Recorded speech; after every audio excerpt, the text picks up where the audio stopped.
Vidarbha news Marathi, सकारात्मकतेचा शिलेदार। आतुरता उद्याची, कोण होणार आमदार? लाडक्या बहिणींचा कौल कोणाकडे? दिग्रस विधानसभा मतदारसंघातील मतदान प्रक्रिया शांततेत पार पडली। दुपारपर्यंत संथ गतीने मतदान सुरू होते, परंतु दुपारनंतर मतदारांची संख्या वाढल्याने टक्केवारीत मोठी वाढ झाली। सायंकाळी 5 पर्यंत दिग्रस मतदारसंघात सरासरी 65% मतदान झाले। रात्री उशिरापर्यंत मतदान केंद्रावर रांग लागलेली होती। जिल्ह्यात सरासरी 70% झालं असून 102 उमेदवारांचे भाग्य ईव्हीएम मध्ये बंद असून उद्या 23 नोव्हेंबरला विजयाची माळ कुणाच्या गळ्यात पडणार याकडे आता राज्यासह जिल्ह्याचे लक्ष लागले आहे। दिग्रस विधानसभा निवडणूक अत्यंत चुरशीची झाली असून या मतदारसंघात एकूण 13 उमेदवार रिंगणात उतरले होते।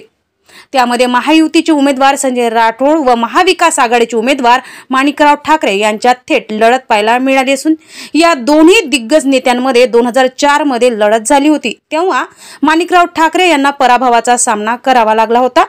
20 वर्षांनंतर म्हणजे 2024 मध्ये पुन्हा संजय राठोड विरुद्ध माणिकराव ठाकरे यांच्यात लढत अटीतटीची झाली असून उद्या 23 नोव्हेंबरला कुणाचा विजय व कुणाचा पराजय होईल याकडे सर्वांचं लक्ष लागले आहे।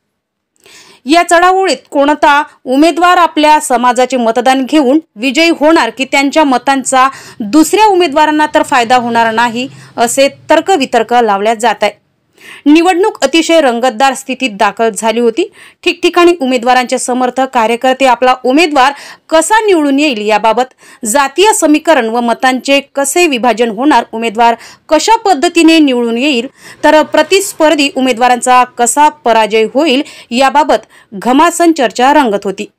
परंतु खरंच मतदार जातीय समीकरणातून मतदान करेल की विकास कार्य करणाऱ्या उमेदवाराला प्राधान्य देईल हे सांगणे कठीण होत चालले, हे मात्र विशेष।